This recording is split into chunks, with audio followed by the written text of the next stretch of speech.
सर्दी, जुकाम, खांसी, बुखार, ये सारे न जाने क्या क्या होता है, ये मामले बढ़ जाते हैं। ऐसे में मेरी आप सभी देशवासियों से प्रार्थना है कि ऐसे समय अपना ध्यान रखिए।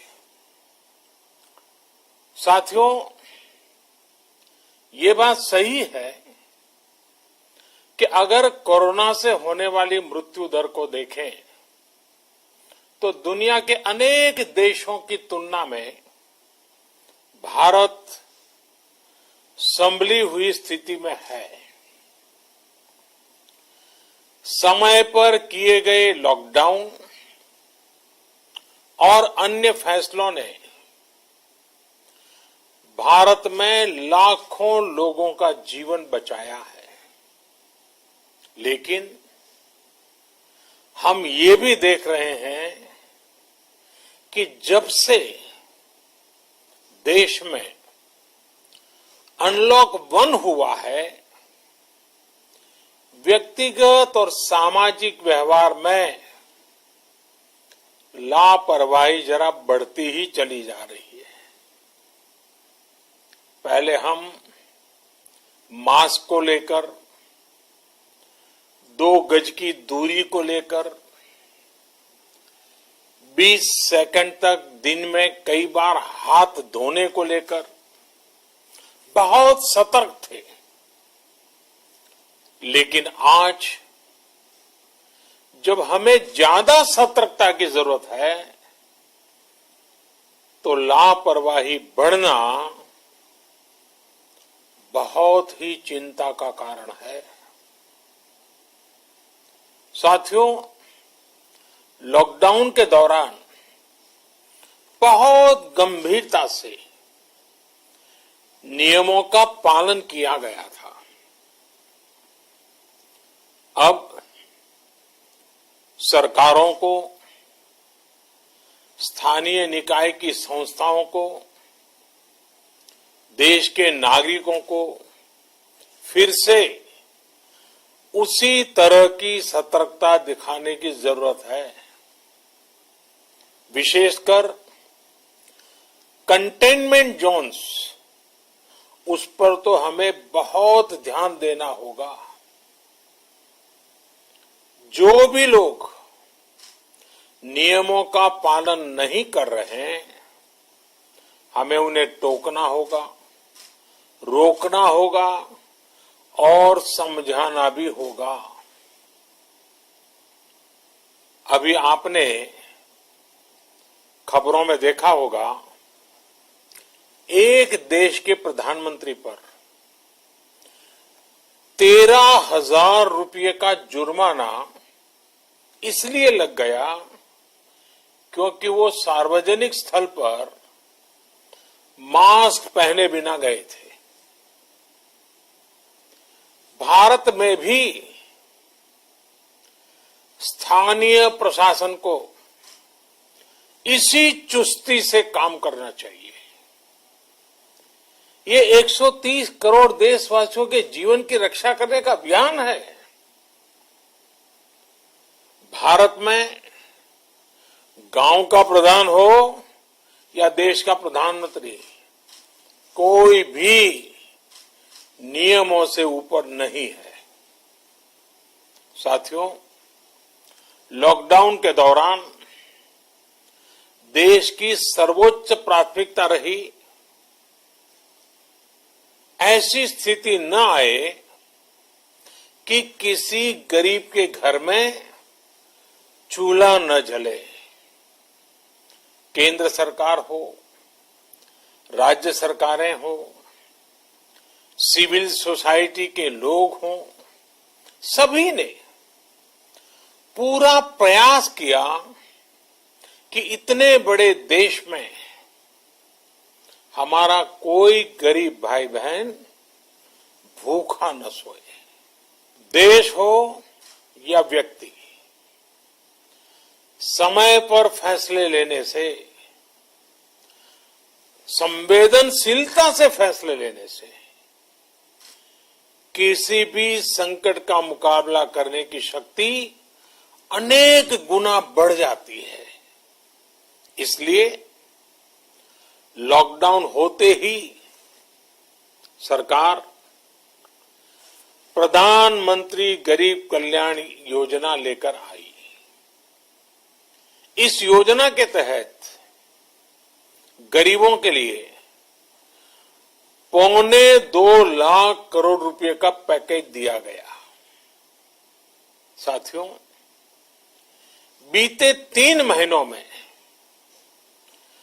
20 करोड़ गरीब परिवारों के जनधन खातों में सीधे 31,000 करोड़ रुपया जमा करवाए गए हैं।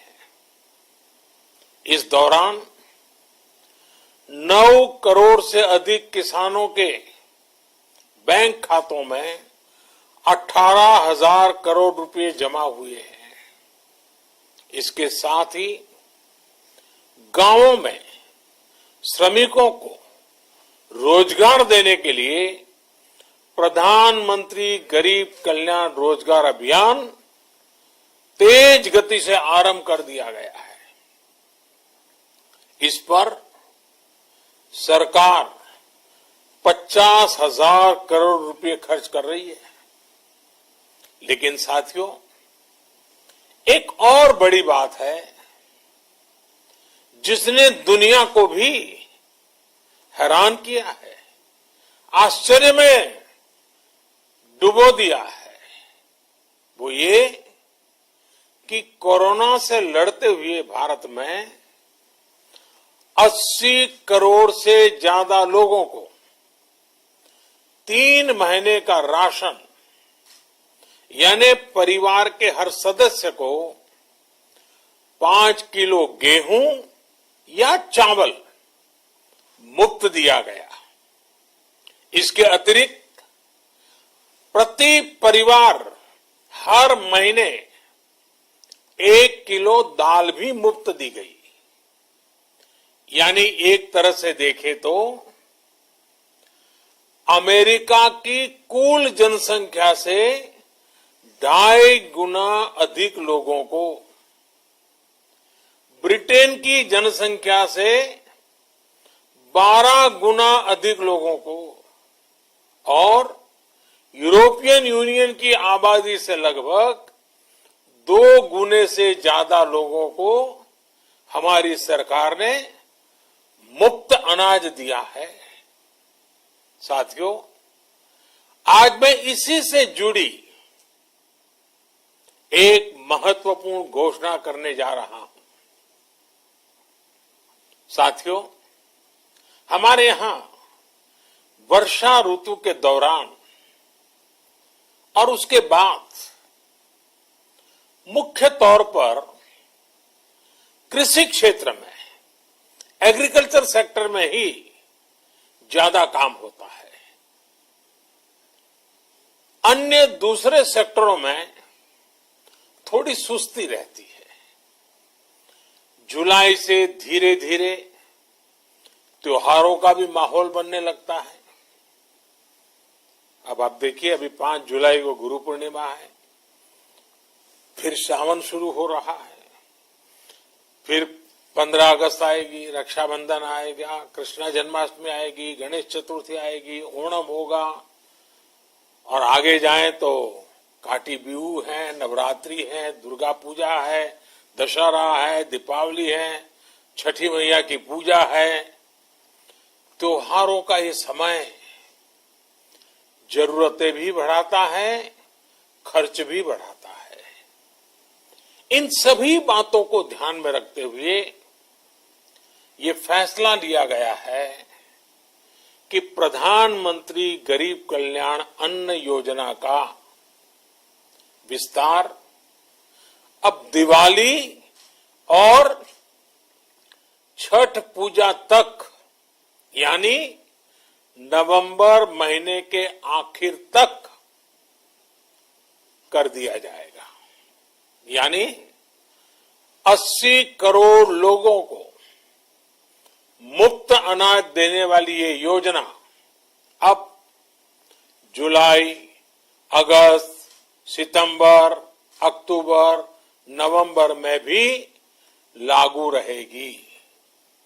सरकार द्वारा इन 5 महीनों के लिए 80 करोड़ से ज्यादा गरीब भाई बहनों को हर महीने परिवार के हर सदस्य को 5 किलो गेहूं या 5 किलो चावल मुफ्त मुहैया कराया जाएगा और साथ ही प्रत्येक परिवार को हर महीने 1 किलो चना भी मुफ्त दिया जाएगा। साथियों, प्रधानमंत्री गरीब कल्याण अन्न योजना के इस विस्तार में 90,000 करोड़ रुपए से ज्यादा खर्च होंगे और अगर इसमें पिछले 3 महीने का खर्च भी जोड़ दें तो ये करीब करीब 1.5 लाख करोड़ रुपया हो जाता है। अब पूरे भारत के लिए हमने एक सपना देखा है। कई राज्यों ने तो बहुत अच्छा काम भी किया है। बाकी राज्यों पर भी हम आग्रह कर रहे हैं कि इसको काम को आगे बढ़ाएं। और काम क्या है? अब पूरे भारत के लिए एक राशन कार्ड की व्यवस्था भी हो रही है, यानी एक राष्ट्र एक ration card, 1 nation 1 ration card. इसका सबसे बड़ा लाभ उन गरीब साथियों को मिलेगा जो रोजगार या दूसरी आवश्यकताओं के लिए अपना गांव छोड़कर के कहीं और जाते हैं, किसी और राज्य में जाते हैं। साथियों, आज गरीब को, जरूरतमंद को सरकार अगर मुफ्त अनाज दे पा रही है तो इसका श्रेय प्रमुख रूप से 2 वर्गों को जाता है।